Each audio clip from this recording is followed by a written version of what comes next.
ए master साहब, हमारे जने गहन बम्बई कमाए 3-4 साल हो गया, अब तक लौटा ना है घरे। हमारे कुछ शंका होता, हमारे ये शंका होता कतो औते जाते तो ना कुरला कांदी वाली, यही हमारे शंका होता।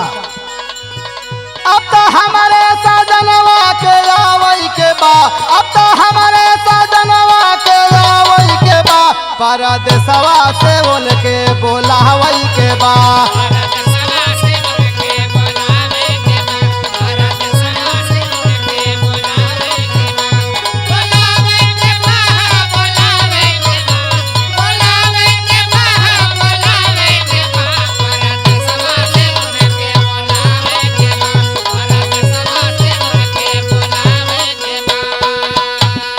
जबकि बलम मोर गैल परदेसवा,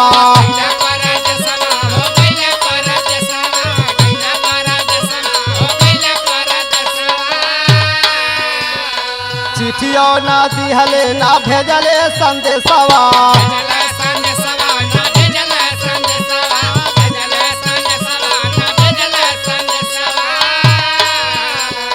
उनसे न हम बतियावई के बा, उनसे न हम बतियावई के बा, परदेसवा से उनके बोलावई के बा।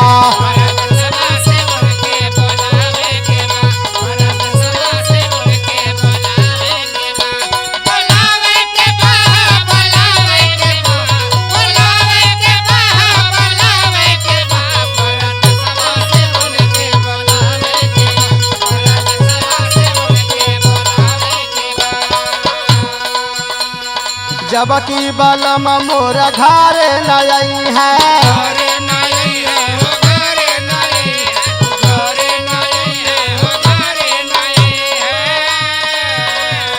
बोलब ना कितना हमके बोलई है।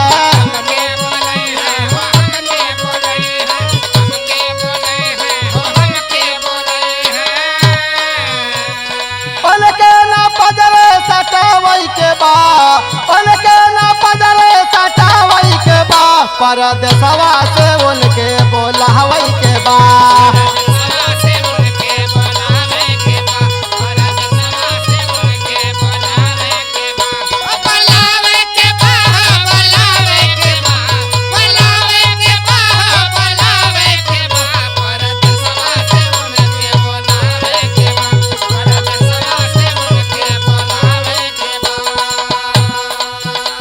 औरतिया अपने मन में यह ठान ले कि 4 साल का दिन हो गया, अब तुम्हें आना पड़े घर। आगे कहा था खोलब केवाड़ी ना केतना बजई है,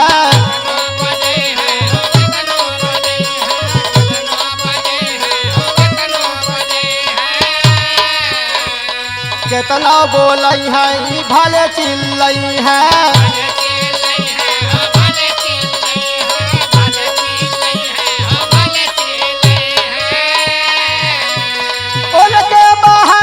सुतावई के बा, उनके बहरवा सुतावई के बा, परदेसवा से उनके बोलावई के बा।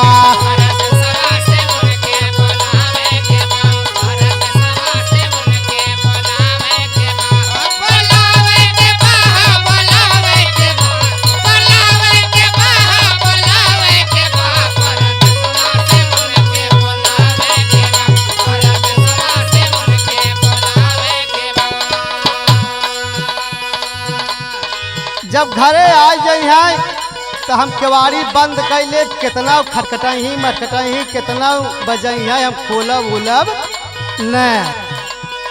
हथवा जब जोड़ी है तब घर में बोलाई बे,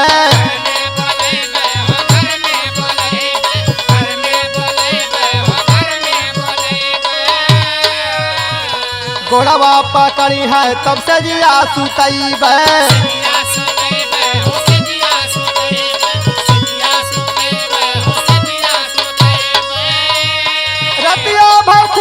सतावई के बा, रतिया भर खूब सतावई के बा, परदेसवा से उनके बोलावई के बा। परदेसवा से उनके बोलावई के बा, परदेसवा से उनके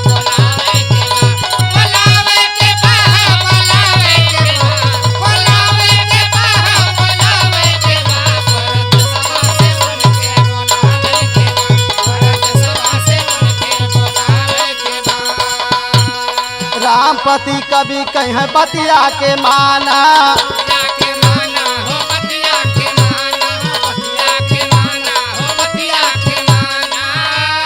रघुवर मीरा मोही भैले उनके न जाना।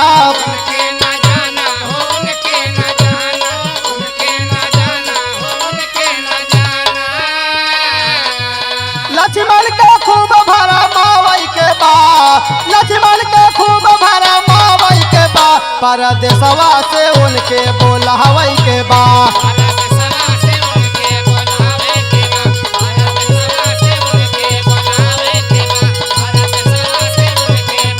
लवटियावा लवटियावा